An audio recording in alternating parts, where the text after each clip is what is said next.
berikan sorak-sorak puji Tuhan bagi Tuhan kita. Selamat siang Bapak Ibu Saudaraku, Shalom. Shalom. Seberapa banyak kita datang siang hari ini dengan penuh sukacita. Boleh sekali lagi saya lihat lambaian tangan Bapak Ibu sekalian. Dan kita berikan satu kali lagi sorak-sorak paling meriah buat Tuhan. Puji nama Tuhan. Mari saya ajak Bapak Ibu untuk tundukkan kepala dan bersatu hati kita berdoa. Kami mengucap syukur Tuhan untuk siang hari ini, karena Engkau sudah sungguh baik bagi hidup kami. Kami rindu siang hari ini membawa segala pujian kami, sembah syukur kami di hadapan-Mu. Dan kami percaya Engkau Tuhan yang duduk di atas tahta pujian kami Tuhan. Kami rindu memberikan yang terbaik dengan hati penuh sukacita Tuhan. Segala pujian dan sembah kami berikan untuk Engkau Tuhan kami yang hidup. Terima kasih Tuhan Yesus. Kini kami siap memulai ibadah kami di dalam nama-Mu, dalam nama Tuhan Yesus Kristus. Setiap kita yang siap menyembah Tuhan, mari sama-sama dengan saya kita berkata, amin. Ajaib Kau Yesus, ajaib kasih-Mu yang Kau nyatakan di sepanjang hidupku. Dari segalanya yang Kau janjikan telah Kau genapi bagiku. Ajaib Kau Yesus, ajaib kasih-Mu yang Kau nyatakan di sepanjang hidupku. Dari segalanya yang Kau janjikan telah Kau genapi bagiku. Banyaklah yang telah Kau buat dalam hidupku. Ku mau bersyukur, ku memuji-Mu. Dengan apa ku dapat membalas kasih-Mu? Ku sembah Kau Yesus selamanya. Mari sama-sama kita berkata, ajaib Kau Yesus, ajaib Kau Yesus, ajaib kasih-Mu yang Kau nyatakan di sepanjang hidupku. Dari segalanya yang Kau janjikan telah Kau genapi bagiku. Ajaib Kau Yesus, ajaib Kau Yesus, ajaib kasih-Mu yang Kau nyatakan di sepanjang hidupku. Dari segalanya yang Kau janjikan telah Kau genapi bagiku.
ku sembah Kau Yesus selamanya. Mari sama-sama dengan segenap hati berkata, banyaklah yang telah Kau buat dalam hidupku, ku mau bersyukur, ku memuji-Mu. Dengan apa ku dapat membalas kasih-Mu? Ku sembah Kau Yesus selamanya. Banyaklah yang telah Kau buat dalam hidupku, kami mau bersyukur, memuji-Mu. Dengan apa ku dapat membalas kasih-Mu? Ku sembah Kau Yesus selamanya. Ku sembah Kau Yesus selamanya. Ku sembah Kau Yesus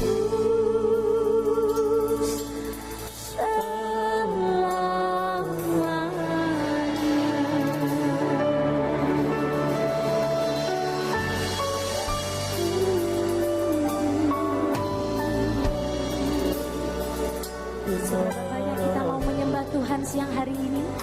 Mari saya ajak kita semua untuk mengangkat kedua tangan kita. Kita membuka hati kita sembah Tuhan. Yesus Tuhan,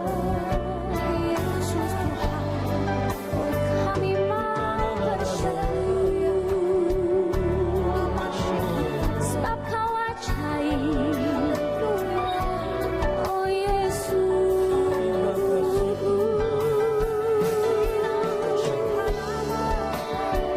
kami sungguh bersyukur sebab Engkau baik. Haleluya.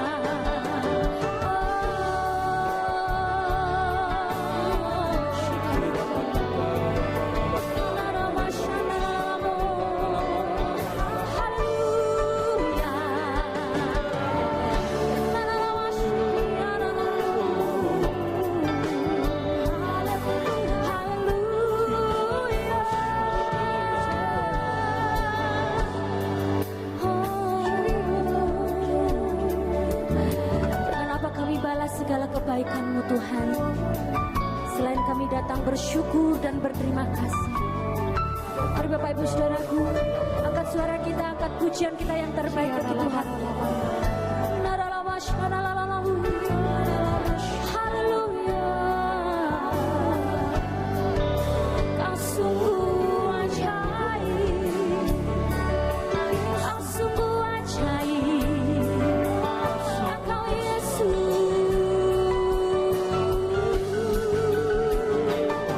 Kami menyembah-Mu, kami menyembah-Mu.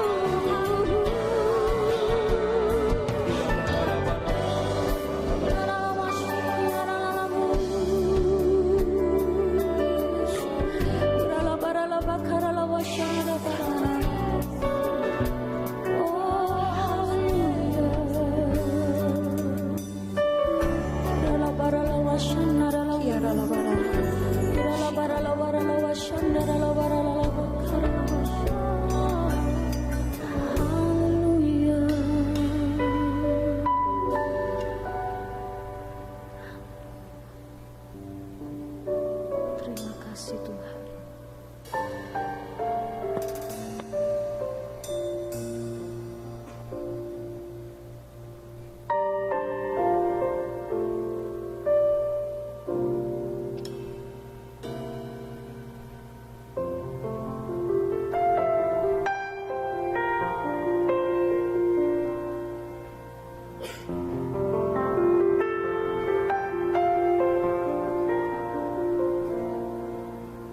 Yesus, kami puja, kami sembah sebagai Raja, berdiri di tengah kami, ditinggikan puji. Yesus kami puja, kami sembah sebagai Raja, berdiri di tengah kami, ditinggikan dan dipuji. Sembah dan puji, Penuhi tatamu. sembah dan puji, penuhi tatamu. Sembah dan puji, penuhi tatamu. Yesus Tuhan Adalah Raja. katakan Yesus kami puji. Yesus kami puja,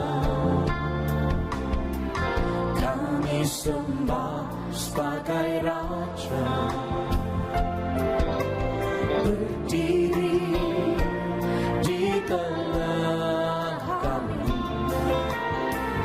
ditinggikan dan dipuji. Yesus Kami puja, kami sembah sebagai Raja, berdiri di tengah kami, ditinggikan dan dipuji. Sembah dan puji, penuhi tatamu. Sembah dan puji, penuhi tatamu. Sembah dan puji, penuhi tatamu. Yesus Tuhan adalah Raja. Sembah dan puji, penuhi tatamu. Sembah dan puji, penuhi tatamu. Sembah dan puji, penuhi tatamu.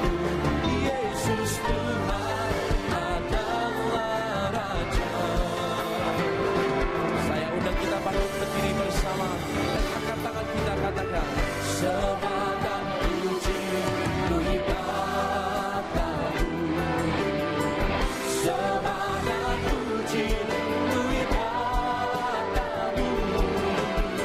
Sembah dan puji, penuhi tatamu. Yesus Tuhan adalah Raja. Sembah dan puji, penuhi tatamu.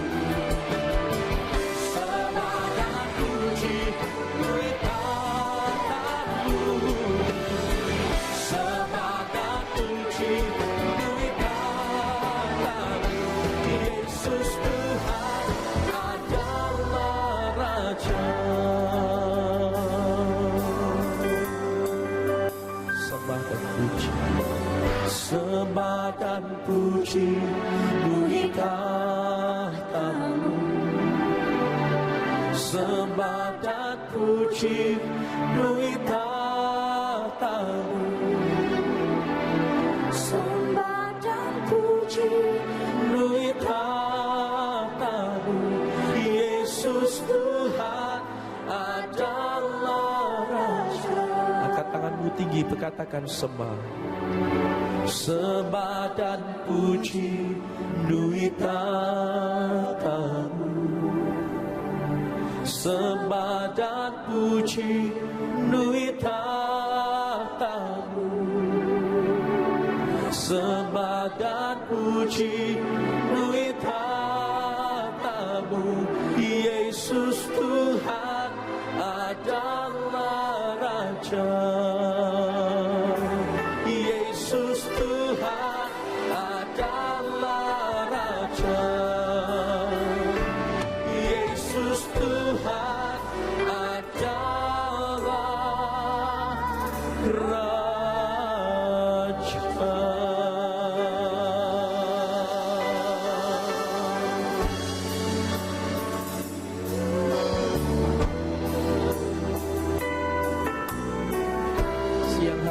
bukan sekedar berkat yang kami cari, tapi lebih dari semuanya kami mencari pribadi Tuhan.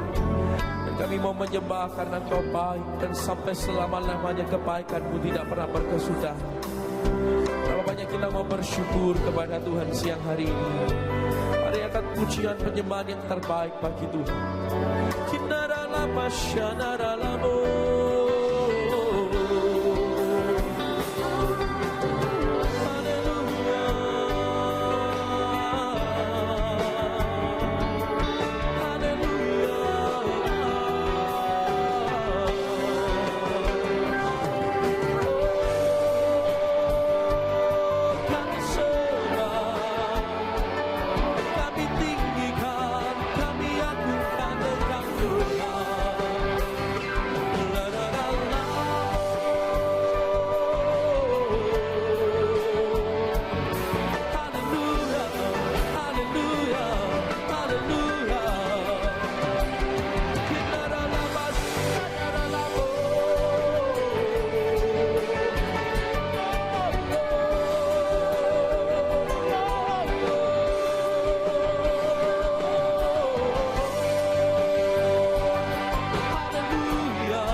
Kau saja yang layak disembah.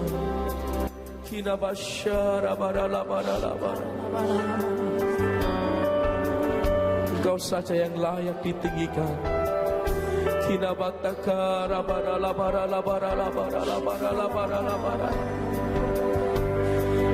Hanya ada satu nama yang layak terima pujian penyembahan kami, Yesus Kristus Tuhan namanya. Raja segala raja, juru selamat kami yang hidup.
Mari kembali angkat kedua tangan kita bersama.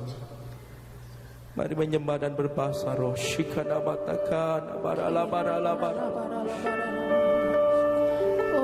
Bagimulah segala pujian, hormat, keagungan, kejayaan.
Segala pujian dan hormat dan kemuliaan sampai selama-lamanya. Terpujilah nama Tuhan. Dalam nama Tuhan Yesus semua kita katakan bersama. Amin. Amin. Saudara-saudara yang paling meriah bagi Tuhan kita.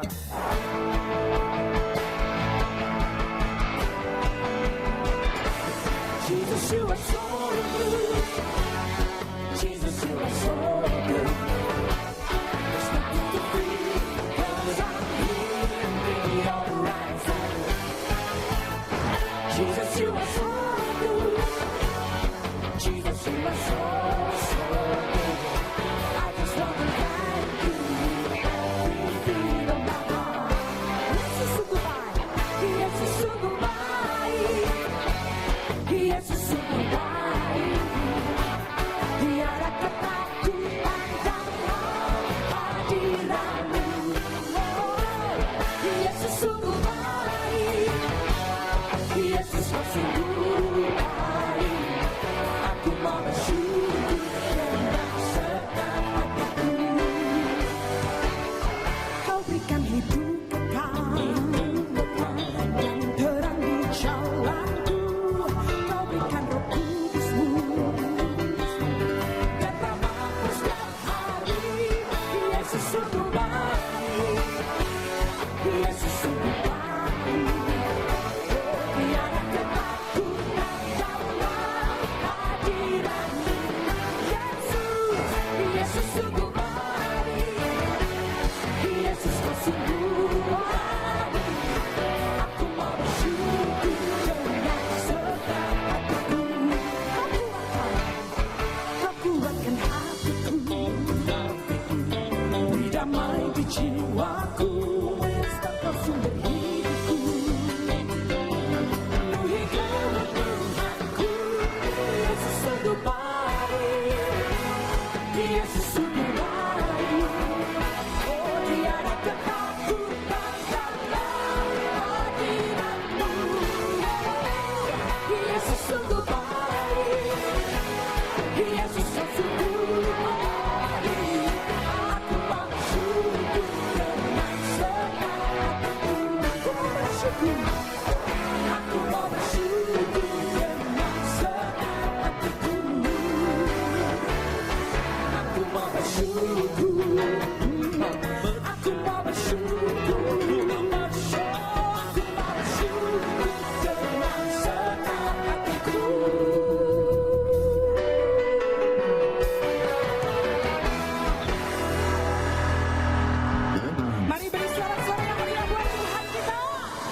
Dia baik dan sampai selama-lamanya Tuhan kita baik. Yang percaya katakan amin.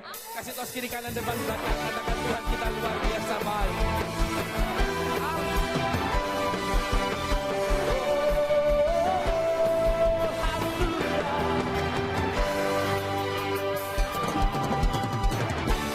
Tuhanku maha besar, Tuhanku maha kuasa, Raja segala raja.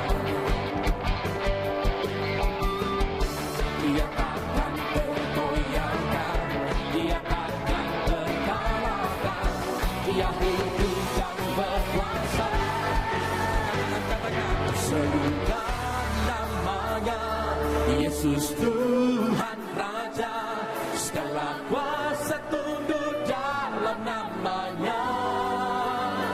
Oh, Dia luar biasa, perkasa mulia, Yesus nama di atas segala nama.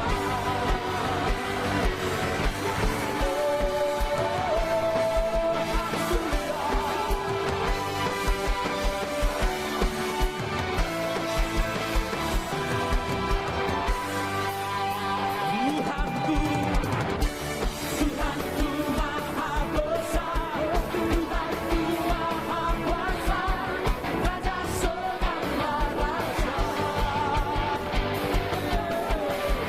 Dia takkan tergoyahkan, Dia takkan terkalahkan, Dia hidup dan berkuasa. Serukan namanya, Yesus Tuhan Raja, segala kuasa tunduk dalam namanya. Oh, Dia luar biasa, perkasa mulia, Yesus nama di atas segala nama.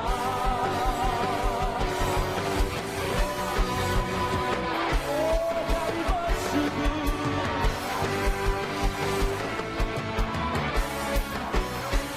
Satu kali lagi angkat tanganmu, katakan Sebutkan namanya, Yesus Tuhan Raja, segala kuasa tunduk dalam namanya. oh tepuk tangan di atas kepala sama-sama. Dia luar biasa, perkasa, Yesus, Yesus nama di atas. Sebutkan namanya, Yesus Tuhan Raja, segala kuasa tunduk dalam namanya. Oh, Dia luar biasa, perkasa mulia, Yesus nama di atas segala nama. Yesus nama di atas segala nama. Yesus nama di atas segala nama.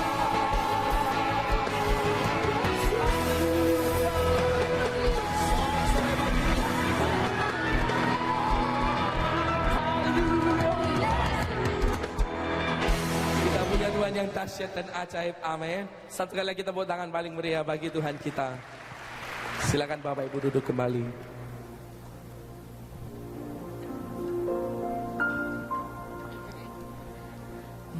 Mengenalmu di hidupku, anugerah indah bagiku, dan tak akan pernah terganti.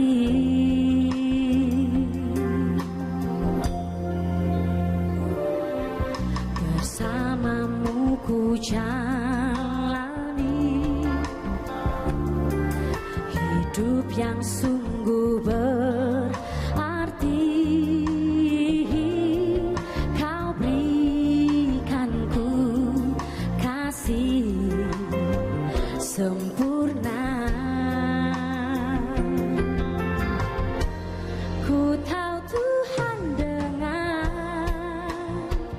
doaku, ku tahu Tuhan dengar keluhku.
Terpujilah namamu Bapa di dalam surga.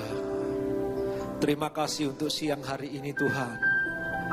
Sekali lagi Engkau menarik semua kami datang di tempat ini, memenuhi panggilan ibadah kami kepada Allah yang hidup. Allah yang kami sembah dalam nama Tuhan Yesus Kristus Juru Selamat kami. Terima kasih pertolongan-Mu sepanjang sepekan kami rasakan Tuhan. Dan siang ini kami bisa bersama-sama memuji, menyembah-Mu, mengagungkan Engkau. Bapa yang maha baik, saatnya kami mau belajar kebenaran firman-Mu. Karena itu berbicaralah bagi kami semua. Roh-Mu yang suci yang ada pada kami menyentuh hati dan pikiran kami, memberikan kepada kami pencerahan, supaya kami mengerti kebenaran firman-Mu. Urapi hamba-Mu ini dan tolonglah. Terima kasih Bapa dalam surga, kepadamu kami berdoa. Di dalam nama Tuhan Yesus Kristus yang siap dengar firman Tuhan bersama berkata, amin. Silakan duduk Bapak Ibu yang dikasihi oleh Tuhan. Shalom. Selamat siang buat kita semua Bapak Ibu yang dikasihi oleh Tuhan. Mari kita akan belajar kebenaran firman Tuhan pada siang hari ini. Bapak Ibu, kita buka Alkitab kita. Yohanes pasal yang ketiga ayat yang ke-16. Ini ayat sangat terkenal Bapak Ibu. Ada 3 ayat yang sangat terkenal di Alkitab. Akulah jalan, kebenaran dan hidup, tidak seorang pun sampai kepada Bapa kalau tidak melalui aku. Tuhan Yesus berkata begitu. Lalu ayat kedua yang terkenal yang kita mau baca siang ini Bapak Ibu, Yohanes 3 ayat yang ke-16. Lalu kalau di Amerika dan Eropa ada bagian ketiga yang sangat terkenal, Mazmur 23, Tuhan adalah gembalaku. 3 ayat ini Bapak Ibu, biasanya orang Kristen tahu. Khusus untuk ayat siang hari ini, anak-anak sekolah minggu pun tahu Bapak Ibu. Tetapi kadang-kadang karena terlalu populer suatu ayat, kita malah kehilangan makna yang sesungguhnya dari teks itu. Nah, siang ini kita mau belajar bersama-sama. Mari kita buka Alkitab kita sekali lagi, Yohanes 3 ayat yang ke-16. Injil Yohanes pasal 3 ayat yang ke-16. Bapak Ibu yang dikasihi oleh Tuhan, sudah buka semua. Ayo kita baca bersama-sama dengan suara yang keras, yang Bapak Ibu bisa. Ayo bersama-sama ya, Yohanes 3 ayat 16. 1, 2, 3.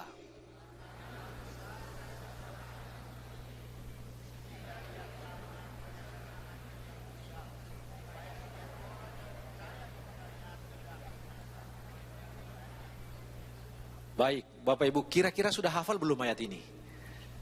Kira-kira sudah hafal belum? Saya baca dengan suara lebih keras lagi Bapak Ibu ya. Karena begitu besar kasih Allah akan dunia ini, sehingga ia telah mengaruniakan anaknya yang tunggal, supaya setiap orang yang percaya kepadanya tidak binasa, melainkan beroleh hidup yang kekal. Dari teks ini kita menemukan 12 kebenaran yang luar biasa. Tidak mungkin saya khotbahkan semua. Banyak sekali 12 Bapak Ibu. Tapi berapa yang kita bisa selesai? Kita selesaikan siang hari ini Bapak Ibu. Perhatikan ayat ini sungguh-sungguh. Kalau Bapak Ibu perhatikan konteks dekat dari ayat ini, dimulai peristiwa ayat ini, munculnya ayat ini, dimulai dari Nikodemus datang malam-malam kepada Tuhan Yesus Kristus. Lalu kemudian terjadilah dialog antara Nikodemus dengan Tuhan Yesus, oleh karena mungkin Nikodemus bertanya banyak hal. Konsepnya Nikodemus, seseorang hanya bisa diselamatkan kalau dia memenuhi tuntutan hukum Taurat dengan sempurna. Lalu Yesus bicara lain. Dia berkata bukan tentang itu. Orang tidak akan pernah bisa masuk ke dalam kerajaan surga kalau tidak dilahirkan kembali. Lalu bagaimana prosesnya? Ayat yang ke-15 Yesus bicara seperti Musa meninggikan ular di padang gurun. Bapak Ibu tahu ya konteks ayat itu, karena orang Israel bersungut-sungut, gak dapat makan, minum dan lain sebagainya. Kemudian Tuhan marah, singkatnya Bapak Ibu, lalu kirim ular tedung kepada mereka, sehingga banyak yang dipatuk ular lalu mati, ada yang luka parah. Kemudian umat itu bersungut-sungut, lalu kemudian mohon ampun, minta kepada Musa. Musa berdoa kepada Tuhan, gimana ini? Singkatnya Tuhan berkata kepada Musa, buat ular tembaga. Lalu kemudian angkat tinggi. Siapapun yang dipatok ular, lalu kemudian melihat ular tembaga itu, dia sembuh, dia selamat. Nah Yesus ngomong, seperti ular tembaga ditinggikan begitu, siapapun yang memandang kepada dia diselamatkan. Begitulah Kristus, yang nanti kemudian akan tergantung di atas kayu salib. Siapapun yang percaya kepada karya itu, selamat. Jadi Yesus bicara tentang kelahiran baru. Itulah konteks kira-kira Yohanes pasal 3 ini Bapak Ibu yang dikasihi Tuhan. Oke, sebelum kita bahas lebih lanjut, saya ingin beritahu kepada Bapak Ibu begini. Perhatikan, seseorang pernah berkata begini, orang yang lahir satu kali, matinya dua kali. Orang yang lahir dua kali, matinya satu kali. Perhatikan, kalau orang hanya lahir satu kali saja, dia lahir dari rahim ibunya, maka dia akan mati dua kali. Pertama kematian fisik, kedua kematian kekal selama-lamanya. Tapi kalau orang dua kali dilahirkan, dia hanya satu kali saja mati. Kalau dia lahir dari rahim ibunya yang pertama, yang kedua dia lahir dari roh Allah, lahir baru, maka dia cuma mati satu kali saja, kematian jasmani. Dia akan beroleh hidup kekal selama-lamanya. Jadi perhatikan ini baik-baik Bapak Ibu. Yang lahir satu kali, mati dua kali. Yang lahir dua kali, matinya satu kali.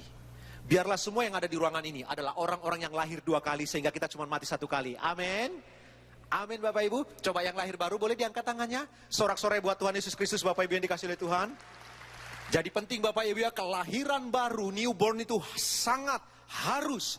Itulah bukti bahwa kita telah diselamatkan. Bukan tuntutan hukum Taurat, tetapi kelahiran baru. Nah, kita mau belajar bagian ini bersama-sama Bapak Ibu yang dikasihi oleh Tuhan. Seperti yang saya katakan tadi, ada 12 poin, tapi tidak mungkin semua dikorbankan. Tapi saya ingin Bapak Ibu, apakah multimedia bisa bantu saya tampilkan versi King James? Di dalam versi King James, Bapak Ibu yang dikasihi oleh Tuhan, dia berkata begini, Yohanes 3 ayat yang ke-16.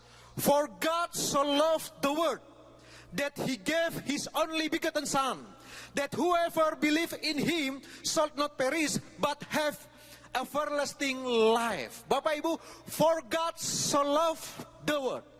Kata for di sana kemudian diterjemahkan karena begitu besar kasih Allah. Setiap kata for ada artinya, kata God ada artinya, so love ada artinya, the word ada artinya. Saya baca cepat Bapak Ibu, tampilkan begini saja ya multimedia. Nanti kemudian beberapa hal yang saya terangkan Bapak Ibu ya. For, apa itu? The greatest reason. God, apa itu? The great lover. So love, the great love. The word, the great number. That he gave, the great gift. His only begotten son, the great person. That whoever, the great invitation. Believe it, the great simplicity, in him shall not perish, the great covenant, but have everlasting life, the great possessive. Gak mungkin semua saya khotbahkan. Jadi saya khotbahkan yang cepat saja. Perhatikan semua yang saya katakan tadi dalam bentuk bahasa Inggris Bapak Ibu. Apa sih artinya? Ayo kembali ke dalam bahasa Indonesia. Kita kembali membumi di Indonesia Bapak Ibu.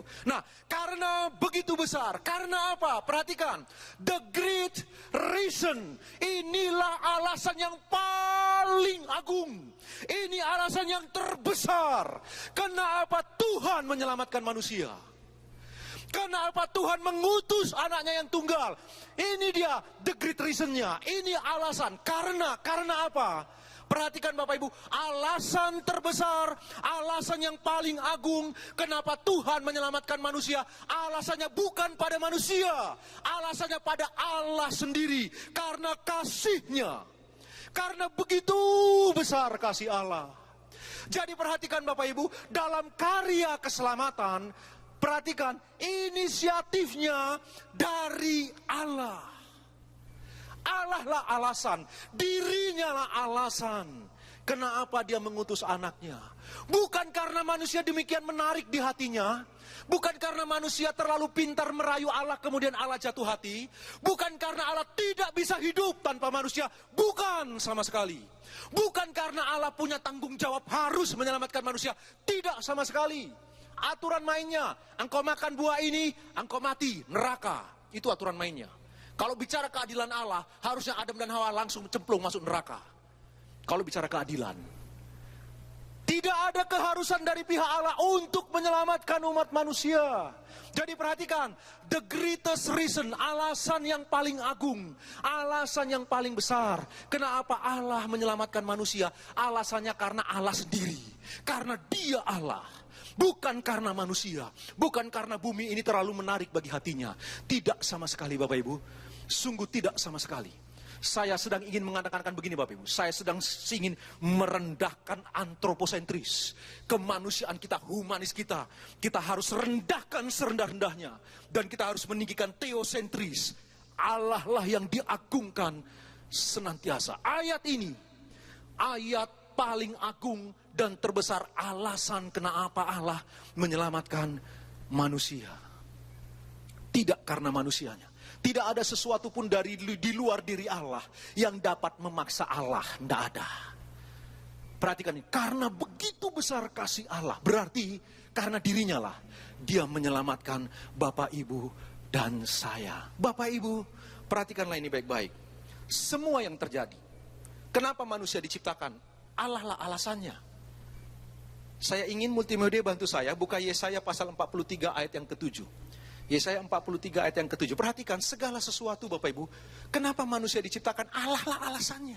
Kenapa manusia diselamatkan? Allah lah alasannya. Perhatikan Bapak Ibu. Dalam Yesaya 43 ayat yang ke-7.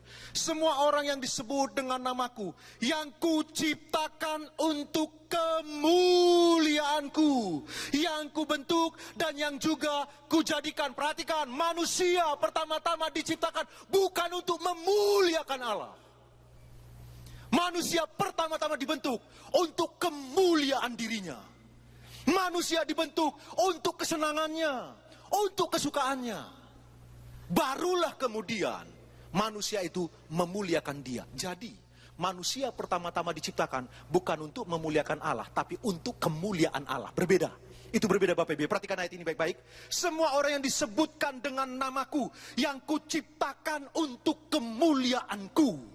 Jadi manusia, alasan Allah menciptakan manusia, dirinya lah alasannya. Begitulah alasan Allah menyelamatkan manusia, dirinya lah sebagai alasan. Tidak oleh karena begitu menariknya manusia di hadapannya. Tidak sama sekali Bapak Ibu. Apa yang saya mau seberangkan ini siang hari ini Bapak Ibu. Bagaimana dengan Bapak Ibu dan saya? Apakah pusat kehidupan kita? Bagaimanakah pusat kita hidup ini Bapak Ibu yang dikasih Tuhan? Apa alasanmu datang beribadah ke tempat ini siang hari ini? Apa alasan saya khotbah? Apa alasan kita melayani? Apa alasan kita bekerja? Apa alasan kita berdoa? Apa alasan kita membaca kebenaran firman? Apa alasan kita beribadah? Kalau alasannya alasan antroposentris, berpusat kepada manusia, kita akan bahaya. Celakalah kita. Seharusnya kita melayani, kita beribadah, kita bekerja, kita beraktivitas, kita berdoa, kita baca firman. Harusnya Allah lah sebagai pusat. Dialah penyebab. Itulah alasan kita. Harus Allah yang menjadi alasan, bukan manusianya. Ingatlah baik-baik, dia selamatkan Bapak Ibu dan saya. Dirinya sendiri sebagai alasan. Begitulah Bapak Ibu dan saya waktu beribadah kepada dia. Dia harus menjadi alasan yang paling utama. Aku datang beribadah karena dialah alasannya. Bukan karena aku mau mencari keuntungan-keuntungan tertentu. Bukan karena aku mau memperalat Allah supaya Allah memberkati usahaku. Bukan supaya Tuhan pakai aku dalam pelayanannya. Bukan. Pertama-tama seseorang datang beribadah kepada Allah. Allah lah pusat dari semuanya. Semua dialah alasan. Dialah alasan yang paling utama dalam seluruh aktivitas kita. Karena dialah alasan kenapa kita diselamatkan. Begitulah setelah kita diselamatkan, dialah alasan kenapa kita beraktivitas. Menjalankan seluruh tanggung jawab yang Tuhan percayakan kepada Bapak, Ibu, dan saya. Bapak, Ibu, segala sesuatu tindakan dilakukan, pasti ada motivasi di belakangnya. Sekali lagi, segala sesuatu aktivitas yang kita lakukan, ada motif di belakangnya. Untuk kasus Bapa di surga, kenapa dia memutuskan untuk menyerahkan anaknya? Dia sendiri motivasinya, dirinya sendiri. Oleh karena kasihnya yang besar, dia utus anaknya. Bagaimana dengan Bapak, Ibu, dan saya? Apa yang mendorong kita, yang memotivasi kita datang beribadah, datang berdoa, datang memuji menyembah? Apakah alasan-alasan seperti yang saya katakan tadi, antroposentris, berpusat kepada manusia, atau alasan-alasan ilahi? Bapak Rick Warren dalam bukunya Purpose Driven Life mengingatkan Bapak, Ibu, dan saya, ada 5 penggerak manusia yang memotivasi manusia hidup. Ada 5. Saya nggak bisa sebutkan semua, tapi kira-kira begini Bapak. Yang pertama, ada orang yang hidupnya itu digerakkan oleh kebencian. Dia dulu pernah dihina, Dia pernah direndahkan. Orang model kayak kamu nggak mungkin sukses, nggak mungkin kaya. Kemudian dia marah. Lalu kemudian kebencian itu dalam bentuk amarah dia salurkan dengan bekerja keras, berusaha, belajar sungguh-sungguh supaya kemudian sukses. Lalu bisa melihat ke sebelah kanannya lalu berkata, lihat, kamu dulu jengkali saya, sekarang saya bisa sukses. Hidupnya dikendalikan oleh amarah dan kebencian. Dimotivasi semua aktivitasnya, bahkan dia beribadah supaya diberkati, dia menyembah Tuhan supaya sukses pendidikannya, semua dimotivasi oleh kebencian dan amarah. Bisa sukses? Bisa sih. Berhasil? Bisa sih. Tapi sampai kapan? Hancur hidup kita kalau kita digerakkan oleh kebencian dan amarah. Ada orang model begini, dan dia sungguh-sungguh belajar firman, berdoa, hanya maksudnya supaya semua diberkati, lalu amarahnya itu terlampiaskan, kemudian orang lain bisa melihat, oh ternyata bisa berhasil juga ya. Ada orang digerakkan oleh kebencian dan amarah. Yang lain lagi, ada orang digerakkan oleh masa lalu. Entah bagaimana, waktu hendak maksimal, hendak berbuat yang terbaik, masa lalu gandoli dia terus. Masa lalu mengingatkan dia terus, sehingga sulit bagi dia untuk maksimal. Yang seperti ini pun sulit. Untuk apa hidup dikendalikan oleh masa lalu? Nobody perfect. Tidak ada yang sempurna. Dan masa lalu tetaplah masa lalu. Nggak pernah bisa diubah. Tuhan pun tidak bisa mengubah masa lalumu. Sudah lewat. Perhatikan Bapak Ibu, masa lalu tidak bisa diubah, menjadi monumen abadi untuk Bapak Ibu dan saya. Sejarah kehidupan kita tertulis, terpatri di sana. Nggak bisa diubah, masa depan yang bisa diubah. Tapi ada orang yang kemudian hidupnya dimotivasi, digerakkan oleh masa lalu. Ada orang di zaman sekarang yang digerakkan oleh materi, yang digerakkan oleh sifat konsumtif, sifat yang suka beli-beli, belanja-belanja, gaya hidup hedonisme. Orang-orang yang materialistis seperti ini Bapak Ibu, hidupnya digerakkan oleh itu. Karena itu orang-orang model begini, menghormati seseorang dari apa yang dia pakai. Jam tangan merek apa, mobil-mobil seperti apa, rumahnya di lingkungan mana. Orang-orang model begini menilai orang lain dengan apa yang melekat pada tubuhnya. Itu digerakkan oleh materi. Bapak Ibu, saya tidak mungkin bisa kupas semua dari bukunya Bapak Rick Warren. Beli sendiri di toko buku Bapak Ibu ini kasih Tuhan. Tapi yang saya mau seberangkan sore hari ini atau siang hari ini, apa yang menggerakkan Bapak Ibu dan saya dalam hidup ini?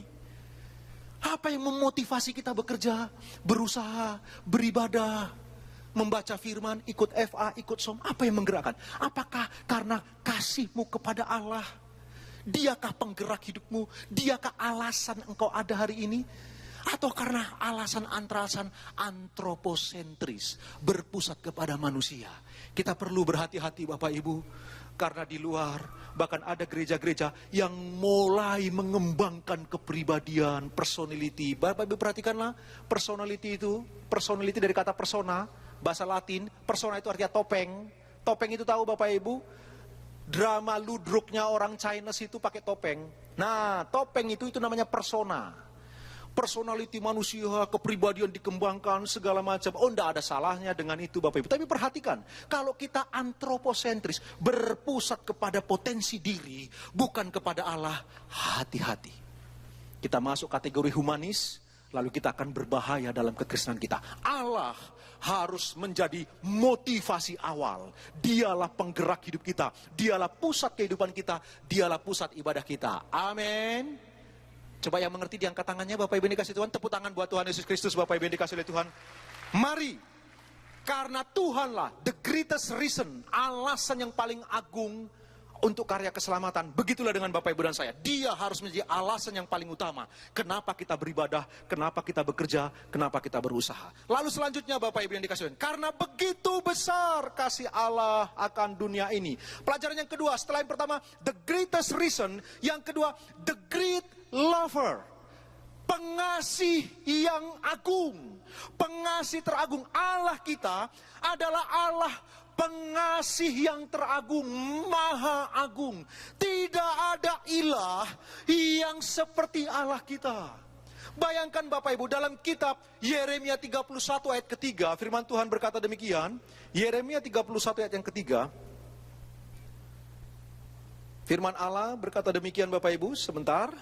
Ya, dari jauh Tuhan menampakkan diri kepadanya. Aku mengasihi engkau, siapa itu Israel, dengan kasih yang kekal.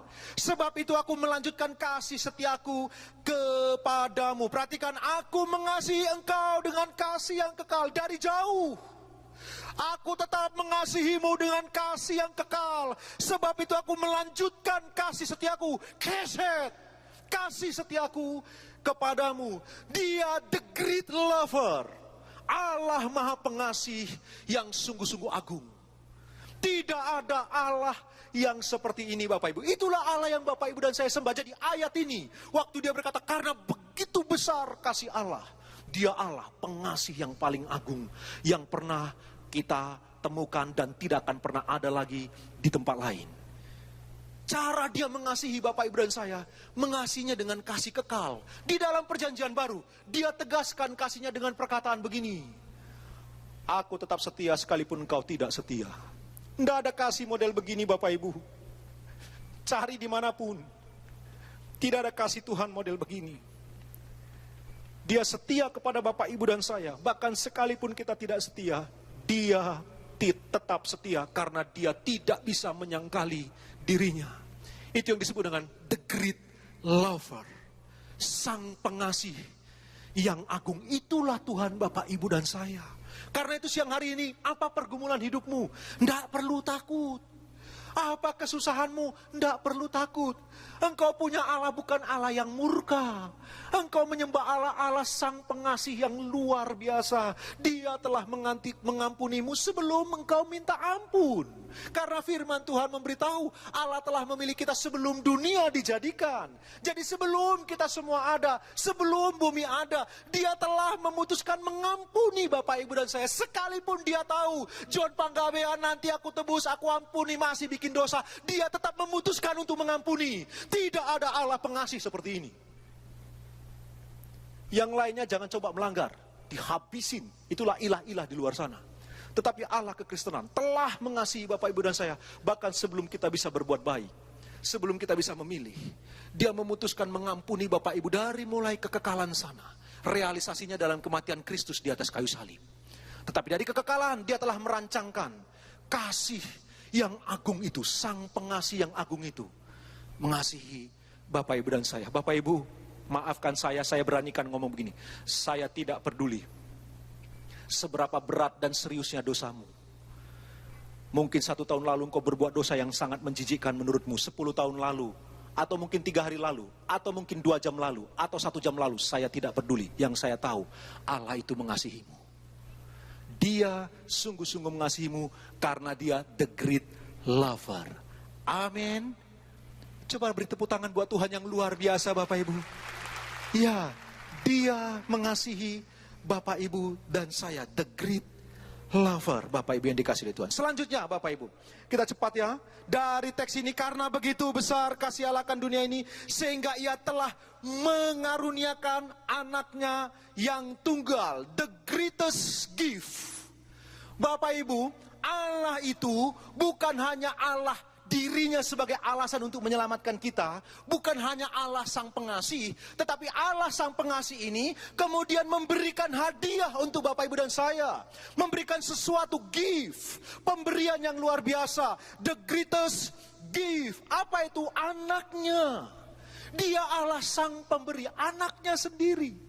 Iya, kalau diberikan untuk surga, diberikan untuk bumi yang telah jatuh ke dalam dosa, diberikan untuk para perampok, pembunuh, penjina, manusia yang jahat semata-mata kepadanya. Kita yang membelakangi dia, kita yang menolak dia, kita yang meludahi dia, kita yang menggantung dan menyalibkan dia di kayu salib. Bapak Ibu perhatikan, untuk orang-orang berdosa, untuk bumi dunia yang telah jatuh ke dalam dosa, inilah Allah memberi hadiah, the greatest gift. Itu pemberian teragung. Bapak Ibu, Kristus Yesus diberikan untuk Bapak Ibu dan saya. Kitab Roma berkata, Bapak Ibu, kalau anaknya sendiri tidak disayangkan, ya, apakah milik paling berharga dari Bapa di surga? Dirinya sendiri, anaknya. Itulah milik yang paling berharga yang dia miliki. Tetapi itu pun dianugerahkan untuk Bapak Ibu dan saya. The greatest gift Dia berikan untuk Bapak, Ibu, dan saya. Raja di atas segala raja, mahkota pangerannya surga diberikan kepada Bapak, Ibu, dan saya. Kalau begitu Bapak, Ibu, siang hari ini, apakah ada pemberian yang lebih agung dari ini? Tidak ada. Jadi kalau engkau susah, kenapa engkau cepat-cepat menggerutu? Kalau engkau nggak punya mobil, kenapa ngomel hanya karena kehujanan sedikit datang beribadah? Kalau ekonomimu masuk sulit, kenapa engkau bersungut-sungut kepada Tuhan? Yang jauh lebih besar dari itu Dia sudah anugerahkan. Bagaimana mungkin kita menuntut lebih? Bagaimana mungkin kita bisa menuntut Allah yang bukan-bukan dan kurang patut? Yang paling besar yang Dia miliki, Dia anugerahkan kepada Bapak, Ibu, dan saya. The greatest gift. Pemberian yang teragung. Mari siang hari ini saya ingin menggugah hati kita semua. Ayo jadi anak Tuhan, jangan jadi anak Tuhan yang cengeng. Emang kalau belum diberkati kenapa? Emang kalau belum punya mobil kenapa? Nggak apa-apa toh. Toh yang paling agung Dia sudah berikan. Apa yang lebih agung dari Tuhan Yesus Kristus? Untuk apa kita dapatkan semua dunia ini tapi kehilangan Kristus? Tetapi kita sudah dapatkan semua yang dicari oleh manusia yang normal. Yang dicari oleh manusia rohani. Apa itu? Keselamatan. Kristus Yesus sudah dianugerahkan untuk Bapak, Ibu, dan saya. Kenapa kita kadang-kadang masih menjadi anak-anak Tuhan yang cengeng dan gampang menggerutu? Bapak, Ibu, sebenarnya Bapak, Ibu, kita harus malu kepada Bapa di surga. Kalau hanya karena kesulitan ekonomi, kita nangis kepada Dia. Enggak salah sih. Tapi bukankah itu kekanak-kanakan sekali? Bayangkan Bapak Ibu, kalau putranya Dia berikan. Itu sama dengan begini Bapak Ibu. Bapak Ibu sayangi anak Bapak Ibu. Semua Bapak Ibu berikan untuk anak Bapak Ibu. Mungkin Bapak Ibu berikan mobil. Lalu kemudian hanya gara-gara dia nggak punya pensil, dia nangis-nangis. Ngotot-ngotot minta kepada Bapak Ibu hanya untuk sebuah pensil. Padahal mobil pun Bapak Ibu berikan kepada dia. Kira-kira begitu. Yang paling mulia di surga diberikan untuk Bapak Ibu dan saya. Apalagi yang lain. Karena itu ayo menjadi anak-anak Tuhan yang jauh lebih dewasa, jauh lebih matang Bapak Ibu. Janganlah bersungut-sungut. The greatest gift. Dia telah menganugerahkan pemberian yang paling agung. Jadi kalau yang lain-lain belum diberikan, nggak usah marahlah. Nggak usah kecewalah dengan Tuhan. Kalau engkau sakit belum juga sembuh, nggak usahlah putus asa. Paulus sampai mati pun nggak sembuh penyakitnya. Nggak apa-apa. Tuhan berkata, cukuplah kasih karuniaku kepadamu. Justru dalam kelemahanmu lah kuasaku bekerja dengan sempurna. Sampai mati dia nggak diangkat tuh penyakitnya. Yakub sampai mati penyakitnya nggak diangkat, matanya rabun itu buta Bapak Ibu, nggak apa-apalah. Daud sampai mati terbaring yang kemudian sakitnya nggak disembuhkan, nggak apa-apalah kalau karena bergumul sungguh-sungguh lalu belum sembuh, nggak apa-apa. Yang penting Tuhan Yesusnya sudah kita dapatkan, itu jauh lebih penting dari semuanya. Begitu loh berpikirnya anak-anak Tuhan, harus begitu Bapak Ibu. Tuhan Yesus Dia berikan, apalagi yang lain. Tapi kalau pun yang lain belum diberikan, nggak usah maksa, nggak apa-apa. Amin. Kayaknya berat khotbah sore hari ini ya. Aduh Tuhan, ini khotbah yang berat. Tetapi saya yakin semua yang ada di ruangan ini telah dewasa rohani di dalam Tuhan. Karena itu coba sorak-sorai buat Tuhan Yesus Kristus Bapak Ibu. Iya, sorak-sorai lebih baik lagi. Percayalah Bapak Ibu, ini poin pentingnya. Kalau Yesus saja Dia berikan, apalagi segala sesuatu yang kau butuhkan. Nggak usah khawatir. Nggak usah khawatir. The greatest gift. Ayat ini bicara tentang pemberian yang teragung. Pertama, ayat ini bicara tentang the greatest reason. Alasan yang terbesar yang paling agung. Kenapa Allah menyelamatkan? Bukan kita alasannya, tapi Allah sendirilah alasannya. Yang kedua Bapak Ibu, Dia Allah the great lover. Sang pengasih yang paling agung. Yang ketiga Bapak Ibu, the greatest gift. Dia memberikan anugerah yang paling agung diberikan untuk Bapak Ibu dan saya. Dua lagi saya selesai. Yang ketiga Bapak Ibu, atau yang keempat, the great invitation. Bapak Ibu, ini undangan yang luar biasa. The great invitation. Undangan yang paling agung. Kenapa? Undangannya tanpa batas. Semua diundang. Siapapun. Dia berkata, karena begitu besar kasih Allah akan dunia ini, sehingga Ia telah mengaruniakan anaknya yang tunggal, supaya setiap orang, setiap suku bangsa, yang miskin, yang kaya, yang bodoh, yang pintar, yang kecil, yang besar, yang tua, yang muda, yang hitam, yang putih, kuning, coklat, hijau, dan lain sebagainya. Setiap orang Dia undang. The great invitation. Tidak ada undangan yang lebih agung daripada undangan ini. Di mana? Perhatikan semua Allah-Allah di luar sana. Allah-Allah di luar sana. Allah-Allah yang rasis, Allah-Allah yang matre, dan lain sebagainya. Tetapi kekristenan, Allahnya punya the great invitation. Punya undangan yang sangat besar. Itu sebabnya Bapak Ibu, ada juga poin the great number. Apa itu? Angka yang paling agung, dunia. Karena Allah begitu besar mengasihi dunia ini. Dan dunia ini seluruh isinya diundang oleh Tuhan. Percaya kepada Kristus, beroleh keselamatan. Ini undangan yang paling agung, tak terbatas jumlahnya. Semua orang diundang. Sore hari ini barangkali ada di ruangan ini, yang kau datang engkau simpatisan, belum menerima Yesus sebagai Tuhan dan Juru Selamat, tapi sudah mulai tertarik dengan gaya hidup anak Tuhan barangkali. Atau engkau sama sekali belum pernah mendengar nama Kristus dan sore ini engkau datang baru pertama sekali mendengar khotbah. Perhatikan, ada undangan khusus dari Tuhan untukmu. Undangan ini datang untukmu, the great invitation. Dan siapapun yang dia undang tidak pernah dia tolak. Tetapi perhatikan, ini poin yang saya mau sebarangkan untuk Bapak Ibu dan saya. Ingat ini baik-baik, undangannya gratis. Tapi pakaian pestanya harus. Yesus pernah memberi perumpamaan. Dalam pesta perkawinan itu, undangannya gratis. Dia suruh undang semua. Pesta harus dilaksanakan. Tetapi orangnya kurang. Pergi ke pasar-pasar semua. Panggil semua orang. Pesta harus dilanjutkan. Lalu kemudian ada satu orang tidak berpakaian pesta. Dalam perumpamaan itu Yesus marah. Perhatikan ini baik-baik. Undangan pesta gratis. Pakaian pesta harus.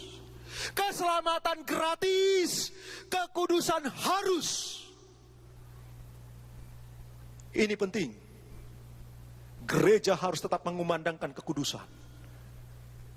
Perhatikanlah, keselamatan itu gratis, kasih karunia itu gratis. Tetapi kekudusan harus.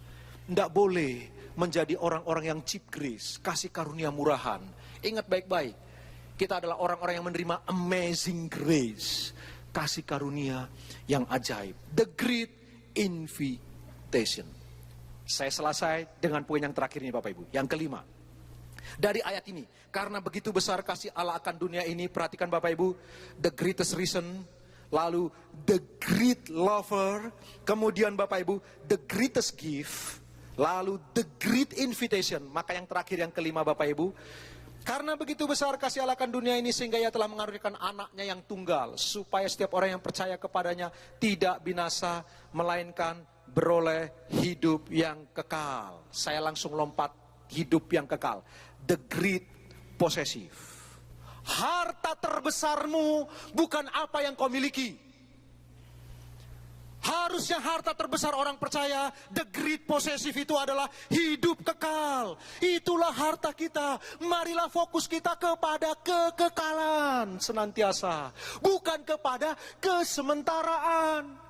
Ada banyak anak Tuhan lebih fokus kepada kesementaraan. Hidup kita ini, daging ini paling kuat 70, kalaupun kuat bonusnya 80.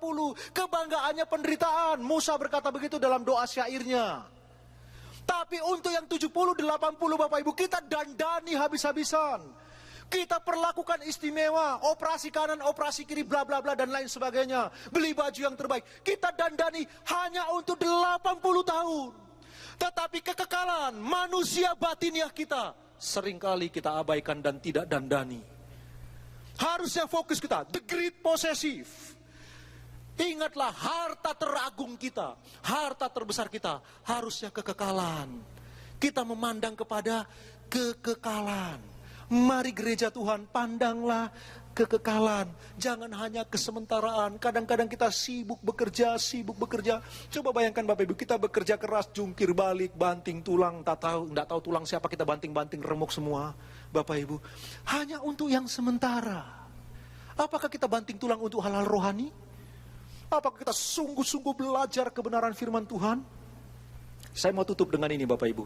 Dalam doa fajar di tempat ini hari Sabtu saya pernah khotbah. Yesus pernah memberi kalimat ganda atau perintah ganda. Dia berkata, kasihilah Tuhan Allahmu dengan segenap hati, segenap jiwa, segenap kekuatan.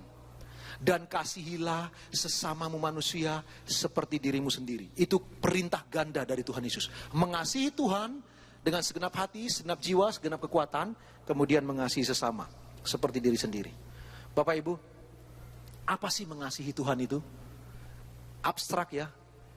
Apakah kalau mengasihi Tuhan, oh aku memberi. Agama di luar sana juga memberi. Aku melayani, agama di luar sana juga pakai kata melayani. Oh aku berkorban, bahkan berkorban nyawa aku berani. Agama di sana juga berani mati untuk Allah yang mereka sembah. Apa sih mengasihi Tuhan? Apakah tentang memberi? Apakah tentang mengorbankan jiwa? Apakah tentang melayani sibuk? Apa sih mengasihi Tuhan? Abstrak. Tapi Bapak Ibu, kalau Bapak Ibu perhatikan ayat itu sungguh-sungguh, Yesus mengutip dari kitab Bilangan dan kitab Ulangan. Dia kutip ayat itu, kasihilah Tuhan Allahmu dengan segenap hati. Dia kutip dari Perjanjian Lama. Konteksnya apa? Konteksnya berkata begini, Perjanjian Lama Bapak Ibu. Musa menuliskan kepada umat Israel, kasihlah Tuhan Allahmu dengan segenap hatimu, dengan segenap jiwamu, dengan segenap kekuatanmu. Lalu kemudian renungkan firman Tuhan, simpan dalam hatimu, lakukanlah, lalu kemudian ajarkan kepada anak-anakmu. Jadi perhatikan, mengasihi Tuhan dalam konteks itu adalah apa? Merenungkan firman, menyimpannya dalam hati, melakukannya, lalu mengajarkan kepada anak-anaknya. Itu sebabnya Musa berkata, seorang raja di Israel tidak boleh duduk di tahta sebelum menulis ulang seluruh hukum Taurat. Jadi tugas seorang raja bukan memilih Perdana Menteri, bukan memilih di mana letak kerajaannya, bukan memilih siapa angkatan bersenjata yang paling kuat, bukan. Tugas seorang raja, begitu dia dilantik, pertama-tama dia tulis ulang seluruh firman Tuhan, hukum Taurat. Supaya apa? Waktu dia tulis firman Tuhan, maka dia akan menjadi rendah hati. Firman Tuhan itu masuk ke benaknya, membuat dia rendah hati, sehingga karena kerendahan hatinya, dibuat Tuhanlah langgeng kerajaannya. Jadi mengasihi Tuhan dari konteks itu adalah apa? Merenungkan firman, menyimpan, melakukan, mengajarkan kepada anak-anak. Bapak Ibu, tidaklah salah memberi, tidaklah salah berkorban. Tetapi kalau engkau cuma memberi dan berkorban, tidak pernah membaca firman, merenungkan, menyimpan di hati, mengajarkan kepada anakmu, engkau belum mengasihi Tuhan dengan segenap hati, segenap jiwa, segenap kekuatan. Jangan terlalu mikir yang muluk-muluk dan abstrak. Cukup sederhana firman Tuhan mengajarkan. Kalau engkau memang sungguh-sungguh mengasihi Tuhan, baca surat cinta Tuhan. Baca firman Allah, renungkan, simpan, dan belajar melakukannya. Bapak Ibu, orang-orang yang begini, yang berorientasi kepada kekekalan, the great possessive, itulah kepemilikan kita yang paling agung. Mari kita berfokus kepada kekekalan Bapak Ibu. Bukan berarti yang sementara ini diabaikan, tetapi janganlah untuk yang sementara kita mengabaikan yang kekal. Mari hidup ini Bapak Ibu, mari berfokus kepada kekekalan sambil mengerjakan yang sementara ini, dan pakailah yang sementara ini untuk tujuan-tujuan kekekalan. Harus begitu hidup. Jadi kita belajar sore hari ini Bapak Ibu 5 hal. Ingat, Allah lah alasan yang paling agung dalam karya keselamatan. Dirinya sendiri adalah alasan. Yang kedua, kita belajar Bapak Ibu tentang the greatest gift atau the great lover. Dia adalah Allah pengasih. Lalu kemudian the greatest gift, dia adalah Allah yang agung, pemberian yang teragung diberikan kepada Bapak Ibu dan saya. Lalu kita belajar the great invitation. Ini undangan yang paling agung. Ayat ini bicara itu. Lalu ayat ini bicara tentang the great possessive. Masih ada 7 lagi the great yang lain Bapak Ibu. Semua agung-agung. Hanya dari teks ini saja kita bertemu kebenaran yang luar biasa. Dan sore ini engkau sedang bertemu dengan Allah yang luar biasa itu, yang memberikan ayat ini. Itu sebabnya Bapak Ibu, saya ingin beritahu begini Bapak Ibu. Kalau ada ayat yang ingin dihapus oleh setan, ayat inilah. Kalau ada ayat yang menggetarkan neraka, ayat inilah. Kalau ada ayat yang membuat surga terharu luar biasa, ayat ini. Dengan ayat ini saja, kalaupun Alkitab musnah, hanya ada ayat ini di benak Bapak Ibu dan saya, Allah sanggup menyelamatkan dunia ini dan mengutus para misionaris. Ayat ini. Itu sebabnya Martin Luther berkata tentang ayat ini. Ini adalah the heart of the Bible, jantungnya kitab suci. Ayat ini, the heart of the Bible, jantungnya kitab suci. Bapak Ibu, mari kita renungkan firman Tuhan pada sore hari ini. Apa alasanmu datang beribadah? Harusnya Tuhan. Dia mengundang engkau dalam undangan yang agung. Penuhi undangannya dengan pakaian kekudusan. Ingatlah baik-baik, harta terbesarmu bukan apa yang di dunia ini, tetapi kekekalan. The great possessive. Yang percaya sorak-sorai buat Tuhan yang luar biasa. Mari kita bangkit berdiri bersama-sama Bapak Ibu. Kita akan naikkan pujian kepada Tuhan. Mari kita bangkit berdiri. Bapak Ibu, kita baca ayat itu sekali lagi, lalu kita naikkan pujian kepada Tuhan karena begitu besar. Yohanes 3 ayat yang ke-16. 1, 2, 3. Karena begitu besar kasih Allah akan dunia ini, sehingga ia telah mengaruniakan anaknya yang tunggal, supaya setiap orang yang percaya kepadanya tidak binasa, melainkan beroleh hidup yang kekal. Kitalah manusia-manusia, orang-orang yang beroleh hidup yang kekal. Amin. Coba sorak-sorai buat Tuhan yang luar biasa. Naikkan pujian kepada Tuhan. Kau Tuhan yang selamatkanku, terima kasih Yesus. Kau Tuhan yang pulihkanku, terima kasih.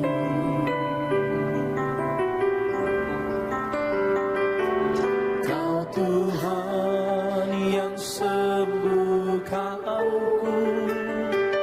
terima kasih Yesus. Kau Tuhan memberkatiku, terima kasih. Mari angkat tangan kita bersama. Segala pujian dan syukur hanya bagimu Yesus. Dengan apakah ku balas kasih-Mu? Segala hormat kemuliaan hanya layak bagimu. Ku sembah Yesus seluruh hidupku. Segala pujian dan syukur hanya bagimu Yesus. Oh, dengan apakah ku balas kasih-Mu? Segala hormat kemuliaan hanya layak bagimu. Ku sembah Yesus seluruh hidupku. Segala hormat kemuliaan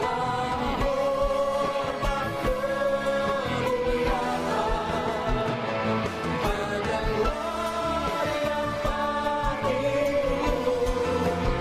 Ku sembah Yesus seluruh hidupku. Ku sembah Yesus seluruh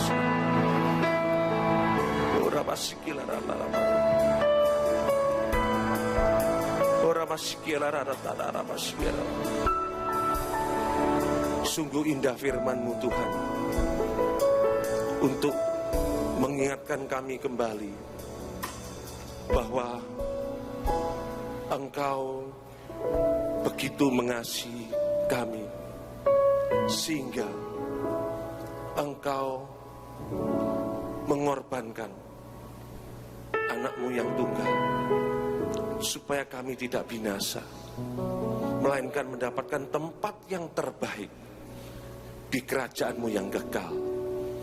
Kami percaya firman-Mu tidak akan kembali sia-sia. Kami ada di dalam hadirat-Mu untuk terus hidup di dalam kebenaran firman-Mu. Maka hidup kami sungguh akan memuliakan nama-Mu. Berkati Tuhan hamba-Mu yang telah menyampaikan kebenaran firman-Mu, Bapak John Pangabean Tuhan, untuk Kau pakai lebih lagi Tuhan di dalam segala pelayanannya, keluarganya, untuk kemuliaan-Mu saja Tuhan.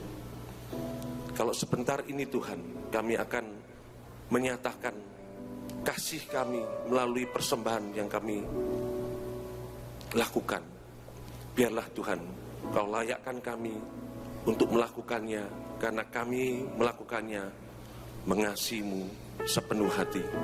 Di dalam nama Tuhan Yesus kami berdoa. Semua yang percaya katakan amin. Silakan duduk.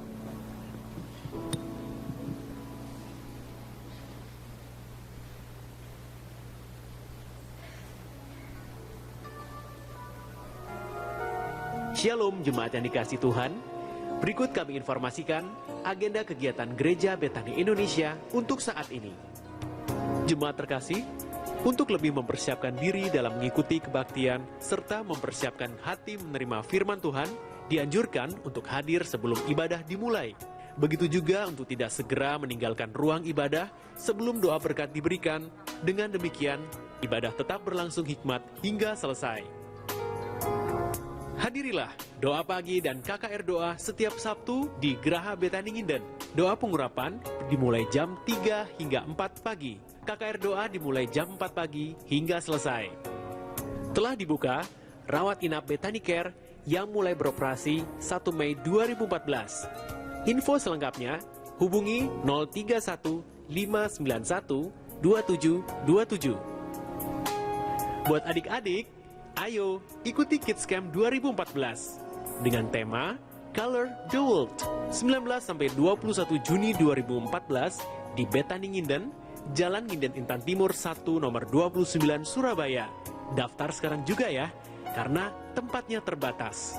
Hubungi Kak Christine di 593-6880 atau Kak Bram di 70695092. Ibadah kenaikan Tuhan Yesus sekota diadakan hari Kamis 29 Mei 2014 dalam 3 kali ibadah, jam setengah 7 pagi, 10 pagi, dan jam 5 sore, yang dilayani oleh Pendeta Aswin Tanu Saputra dan Pastor Kong Hee. Bertempat di Geraha Betani Nginden, Surabaya. Doa puasa jam 10 pagi dan doa malam jam 7 di Manyar dan Nginden diliburkan. Doa malam Manyar jam 10 akan berjalan seperti biasa. Hadiri Betani Conference 2014 Finishing Well 3-6 Juni 2014 di Geraha Betani Nginden, Surabaya dengan pembicara Pendeta Aswin Tanu Saputra, Pendeta KAM Yusuf Roni, Pendeta Johan Lumoindong, dan Pendeta Yosia Abdi Saputra. Pendaftaran via SMS dapat dilihat di Warta Gereja. Info lengkap Betani Conference hubungi 031 593 6880. Jemaat terkasih, demikian pengumuman untuk saat ini. Tuhan Yesus memberkati. Kembali kami umumkan kepada Bapak Ibu yang akan mengikuti Betani Conference, Bapak Ibu bisa mendaftarkan diri di pintu utama dari gedung ini. Sekali lagi, Bapak Ibu bisa mendaftarkan diri untuk mengikuti Betani Conference di pintu utama dari gedung ini setelah ibadah ini selesai. Terima kasih. Berikut pengumuman. Mari saya undang kita bangkit berdiri bersama dan kita akhiri ibadah kita siang hari ini. Segala pujian dan syukur hanya bagi-Mu, Yesus. Dengan apakah ku balas kasih-Mu. Segala hormat kemuliaan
kedua tangan kita Bapa takaya rana mangku Bapa sikapa takaya.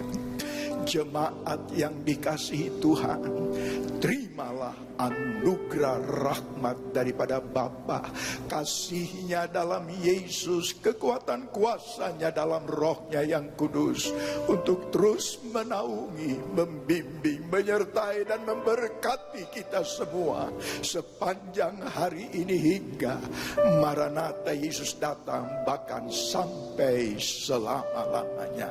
Dalam nama Yesus, semua yang percaya bersama-sama dengan saya berkata, amin. Selamat sore, Tuhan Yesus sertai dan berkati saudara semua.